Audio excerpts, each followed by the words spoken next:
Cycle चलाओ जी भर के, जियो जी भर के। G Mart cycle paradise, Hero cycles के ऑथोराइज डीलर, 66 फव्वारा चौक, उज्जैन।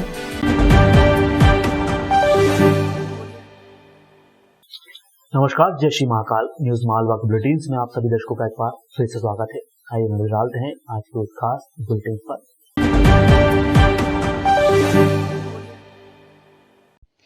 महंगाई एक ऐसा मुद्दा है जिसने देश की कई सरकारों को कुर्सी से उतार कर पटक दिया है। आम आदमी की जेब से जुड़े इस मुद्दे को अब कांग्रेस भी भुनाने की कोशिश में है। गुरुवार दोपहर उज्जैन में महिला कांग्रेस ने महंगाई के मुद्दे पर अलग अंदाज में विरोध प्रदर्शन किया। सड़क पर चूल्हा जमाया, कंडों से आग लगाई, उसी पर रोटी पकाई और आधी आधी सब ने मिल बांट कर खाई। ये किसी सामान्य घर की रसोई का सीन तो बिल्कुल नहीं हो सकता। कांग्रेस की महिला विंग का महंगाई के खिलाफ ये आंदोलन था। गुरुवार को शहीद पार्क पर महिला कांग्रेस की अगुवाई में महंगाई के खिलाफ आंदोलन में रसोई गैस की टंकी भी आई, टंकी पर माला भी चढ़ाई और महंगाई की आरती भी गाई गई। सड़क पर चूल्हा जमाकर जो रोटियां बनाई गई थी उन्हें दाल के बजाय दाल के पानी, प्याज और हरी मिर्च के साथ खाया गया। विरोध प्रदर्शन के इस तरीके पर महिला कांग्रेस अध्यक्ष अंजू जाटवा ने अपनी बात कुछ इस अंदाज में रखी। आज महिला कांग्रेस द्वारा सुष्मिता देव जी के और हमारी महिला कांग्रेस द्वारा पूरे प्रदेश में प्रदर्शन किया जा रहा है महंगाई को लेकर। और आप देखो कि मोदी सरकार ने और मामा जी ने प्रदेश की जनता से धोखा किया है कि लॉकडाउन और ऐसी चीज़ें होने के बाद आज महंगाई इतनी बढ़ गई है। एक सामान्य परिवार तो ठीक है, एक वो अपनी पूर्ति नहीं कर पा रहा है, तो एक मध्यम परिवार और जो आर्थिक स्थिति जिसकी ठीक नहीं है वो परिवार क्या करेगा। इसका सबसे ज़्यादा जो प्रभाव पड़ा है वो गृहिणियों पे पड़ा है, क्योंकि गृहिणियों को घर चलाना पड़ता है। गैस सिलेंडर जो 400-500 रुपये में आता था वो आज सीधा 870 रुपये में आ रहा है। तेल जो 90 रुपये का था वो 180 रुपये का आ रहा है। तो हर चीज़ों के आपने दाम इतने बढ़ा दिए हैं कि एक आम व्यक्ति को घर चलाना मुश्किल हो रहा है। विक्रम विश्वविद्यालय में गुरुवार दोपहर 5 करोड़ रुपए की लागत से बने 2 मंजिला एक नई बिल्डिंग का लोकार्पण हुआ है। किसी साधारण से लगने वाले इस सरकारी कार्यक्रम में बहुत कुछ असाधारण था। इस कार्यक्रम के लोकार्पण के पर्दे के पीछे की कहानी आने वाले वक्त में भाजपा और उज्जैन की राजनीति तय करने वाली है। दरअसल विक्रम विश्वविद्यालय में 5 करोड़ रुपए की लागत से 21 कमरे, 4 हॉल, 4 अधिकारी कक्ष वाले 2 मंजिला भवन का निर्माण हुआ है। गुरुवार को इसका लोकार्पण उच्च शिक्षा मंत्री डॉक्टर मोहन यादव और विधायक पारस जैन ने किया। सांसद अनिल फिरोजिया भी इस कार्यक्रम में बतौर विशेष अतिथि आमंत्रित किए गए थे, लेकिन उन्होंने यहां आने के बजाय प्रभारी मंत्री जगदीश देवड़ा के साथ जाना ज़्यादा उचित समझा। विक्रम विश्वविद्यालय के इस कार्यक्रम में सांसद फिरोजिया के नहीं पहुंचने की दास्तान पर्दे के पीछे की असली वजह है।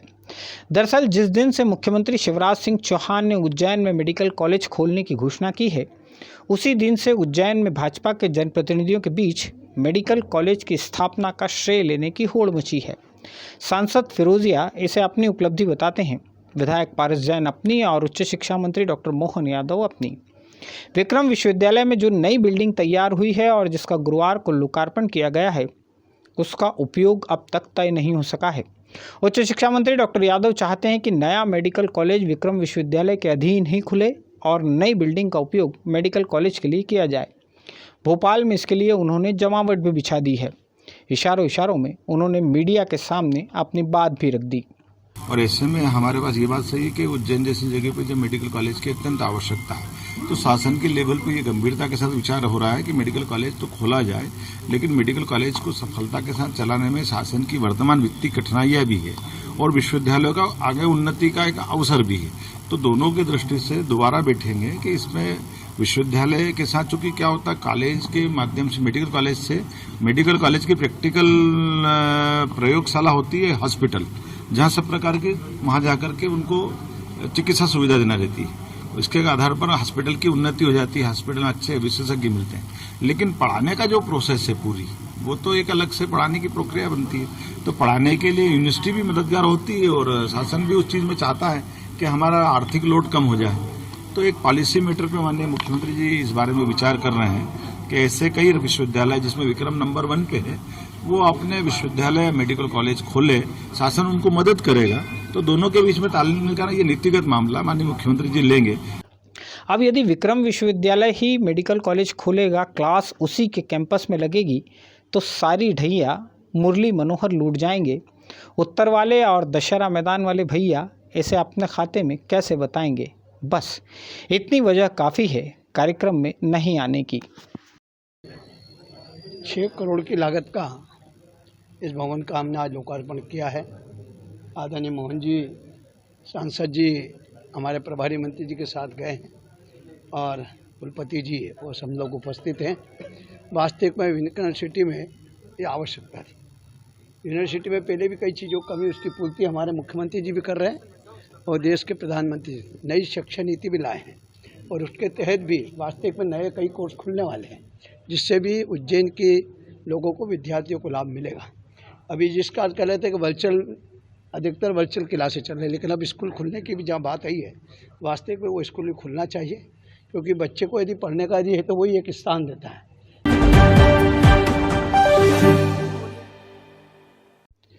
महाकालेश्वर मंदिर के विस्तारीकरण की योजना के अंतर्गत मंदिर के साइड वाले 11 मकानों का अधिग्रहण करने पर 13 लोगों ने आपत्तियां दर्ज कराई हैं। अगले 1 सप्ताह में इन आपत्तियों का निराकरण कर दिया जाएगा। आपत्तियों का निराकरण होने के बाद मकानों को हटाने का काम शुरू होगा। गुरुवार दोपहर कलेक्टर आशीष सिंह ने महाकाल मंदिर क्षेत्र विकास योजना के तहत चल रहे निर्माण कार्यों की समीक्षा की है। कलेक्टर ने साफ किया कि जमीन अधिग्रहण के काम की सारी औपचारिकताएं तय समय सीमा में पूरी की जाएं। इस बैठक में अधिकारियों ने कलेक्टर को बताया कि त्रिवेणी संग्रहालय से चारधाम मंदिर तक के मार्ग की जमीन अधिग्रहण की अधिसूचना का प्रकाशन हो चुका है। महाकालेश्वर मंदिर के साइड वाले 11 मकानों के संबंध में आई आपत्तियों का निराकरण 7 दिन में हो जाएगा।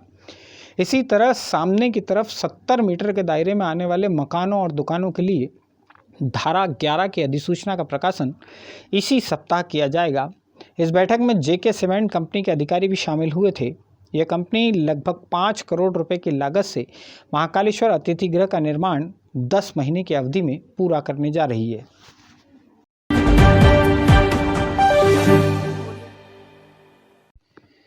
महाकालेश्वर मंदिर सहित शहर के अन्य प्रमुख मंदिरों में 50 गाइड उज्जैन में आने वाले श्रद्धालुओं को महाकालेश्वर मंदिर और उज्जैन शहर के इतिहास से जुड़ी जानकारियां बताएंगे। मंदिर समिति की पहल पर पहले चरण में 50 गाइड की ट्रेनिंग पूरी हो चुकी है। कलेक्टर आशीष सिंह ने विक्रम कीर्ति मंदिर में इन गाइड से चर्चा की। कलेक्टर ने कहा कि सही तरीके से महाकालेश्वर मंदिर और उज्जैन से जुड़ी पौराणिक व ऐतिहासिक जानकारियां यदि तीर्थयात्रियों को दी जाएंगी तो इससे निश्चित ही लोगों में उज्जैन के प्रति रुचि जागृत होगी। कलेक्टर ने सभी गाइड्स को दूसरे चरण की ट्रेनिंग भी जल्द कराने के निर्देश दिए हैं। सुविधा हम लोग एक प्रारंभ करने का प्लान किया था और इसकी संकल्पना ये है कि व्यक्ति जब आता है, महाकाल बाबा के दर्शन करता है और चला जाता है, तो जो श्रद्धा है वो तो मतलब वैसी ही उसकी रहेगी, लेकिन उसके साथ साथ जो मंदिर का इतिहास है, जो उससे जुड़ी हुई पौराणिक कहानियाँ हैं, मंदिर में स्वयं भी कई सारे मंदिर हैं, कोटि तीर्थ है, नागचंदेश्वर का मंदिर है, सबकी अपनी अलग अलग परंपराएं हैं, सबका अलग अलग इतिहास है, अपनी स्थापत्य कलाएं अलग अलग हैं और मंदिर से जुड़ी हुई ढेरों कहानियां हैं जो रुचिकर भी हैं। तो मेरा ऐसा मानना है कि न केवल श्रद्धालु दर्शन करें बल्कि इन कहानियों को जाने, इन परंपराओं को जाने, उज्जैन के इतिहास को, परंपरा को जाने, जिससे कि अभी जो 10-15 मिनट में दर्शन करके लोग चले जाते हैं वो यहाँ पर ज़्यादा समय गुजारें। उज्जैन के अन्य स्थानों के बारे में जब उनको पता चलेगा तो वहाँ पर भी भ्रमण करने के लिए जाएंगे और जब इतना अच्छा अनुभव वो लेके जाएंगे तो निश्चित रूप से दोबारा भी उनका उज्जैन आने का मन करेगा। तो कुल मिलाकर सभी श्रद्धालुओं के अनुभव को और ज़्यादा रिच बनाने के लिए, उनको उज्जैन की संस्कृति, इतिहास, परंपरा के बारे में और ज़्यादा भिज्ञ करने के लिए और प्लस उनको ज़्यादा से ज़्यादा समय वो उज्जैन में गुजारें, इस चीज़ को सुनिश्चित करने के लिए ये सुविधा प्रारंभ करी गई है।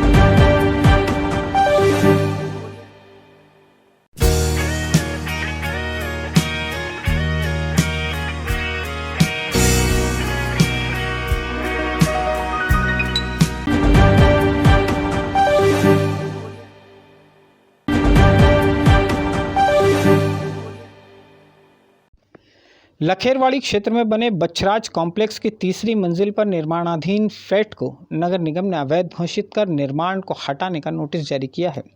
इस कॉम्प्लेक्स के निचले और पहले तल पर दुकानें लेने वाले करीब 35 व्यापारियों का नामांतरण 2001 से लटका हुआ है। नगर निगम का 19 लाख रुपए संपत्ति कर बकाया है। बावजूद इसके पिछले लगभग 2 महीने से यहाँ धड़ल्ले से निर्माण कार्य जारी था।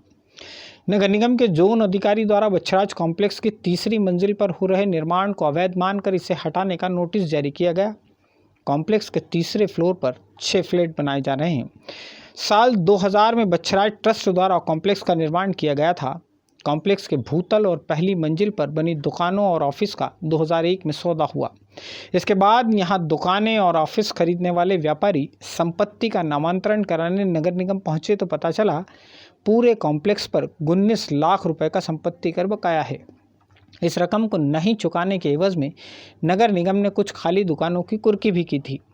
बकाया संपत्ति कर जमा नहीं होने की वजह से पिछले 20 साल से इन व्यापारियों के नामांतरण नगर निगम के पास लंबित हैं। अब दोबारा से ट्रस्ट से जुड़े लोगों ने इसी कॉम्प्लेक्स की तीसरी मंजिल पर 6 फ्लैट बनाने का काम शुरू किया है। पिछला बकाया आया नहीं और नया काम, बस यही एक शिकायत हुई और इसके बाद नगर निगम को अवैध निर्माण का नोटिस जारी करना पड़ा। 2002 से मैंने नामांतरण की रसीद दे रखी है, जब से रजिस्ट्री हुई है। आज तक मैं पूरा टैक्स भरा हुआ है, न तो मेरा नामांतरण कर रहे हैं और न मुझे आगे प्रक्रिया बता रहे हैं कि क्या करना है। वो जब भी जाते हैं पिछला बकाया लेकर के बैठे रहते हैं कि पिछला बकाया पिछला बकाया पिछला बकाया।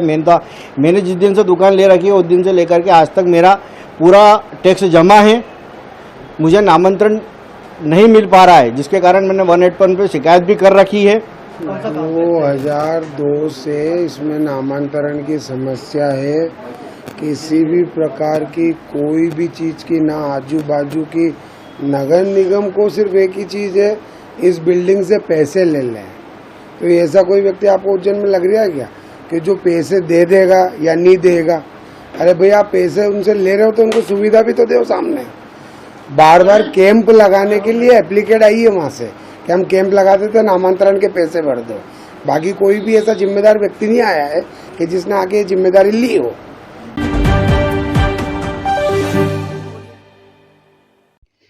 जिले के प्रभारी मंत्री जगदीश देवड़ा गुरुवार सुबह उज्जैन आए। सर्किट हाउस पर कुछ देर रुकने के बाद वे महिदपुर तहसील में आयोजित जिला भाजपा के कार्यसमिति की बैठक में शामिल होने के लिए रवाना हो गए। सर्किट हाउस पर स्थानीय नेताओं और जनप्रतिनिधियों ने प्रभारी मंत्री का स्वागत किया। प्रभारी मंत्री बनाए जाने के बाद गुरुवार को जगदीश देवड़ा दूसरी बार उज्जैन आए थे। सर्किट हाउस पर ही उन्होंने मीडिया कर्मियों से भी बात की। उज्जैन ग्रामीण की जिले की कार्यसमिति की बैठक है महिदपुर में, आज मैं उसमें सम्मिलित होने के लिए जा रहा हूँ। तो मुख्यमंत्री जी ने यहाँ पर कहा था कि खजाना पूरा खाली है, चवन्नी भी नहीं है, तो आप वित्त मंत्री हैं, किस प्रकार से योजना खाली होता है फिर कभी भरता है, ये होता ही है। मुझे लगता है कि कोई ऐसी चिंता की बात नहीं है, पर माननीय मुख्यमंत्री जी ने यह भी कहा कि कोई भी आवश्यक खर्चे रुकेंगे नहीं और हम रुकेंगे नहीं। विकास भी होगा, जन कल्याणकारी योजनाओं पर खर्च भी होगा और जो भी आवश्यकता होगी उसकी।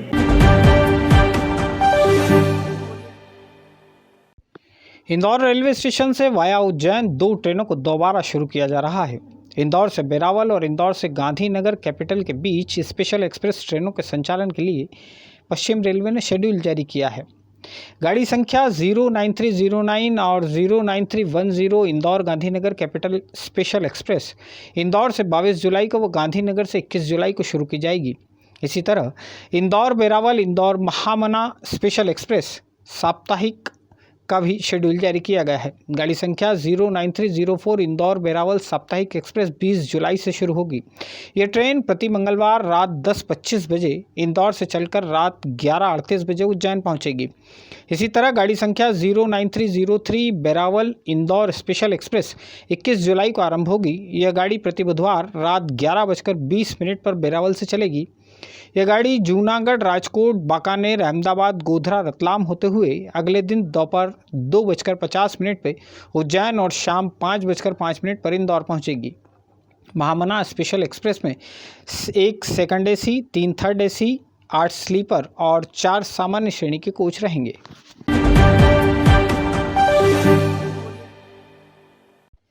उन्हेल के पास आलोट जागीर गांव में 12वीं की छात्रा ने जहरीली गोलियां खाकर जान दे दी है। इस छात्रा ने आत्महत्या किन वजहों से की है, यह साफ नहीं हो सका है। गांव में रहने वाली 19 साल उम्र की पायल ने बुधवार की शाम अपने घर में रखी जहरीली गोलियां गटक ली थी। जब उसकी हालत बहुत ज़्यादा बिगड़ने लगी तो परिवार के लोग उसे जनसेवा अस्पताल लेकर पहुंचे थे। गुरुवार सुबह इस बालिका ने दम तोड़ दिया। आज के बुलेटिन में फिलहाल इतना ही। अगला अंक में फिर होगी नए बुलेटिन के साथ मुलाकात। तब तक के लिए जय श्री महाकाल।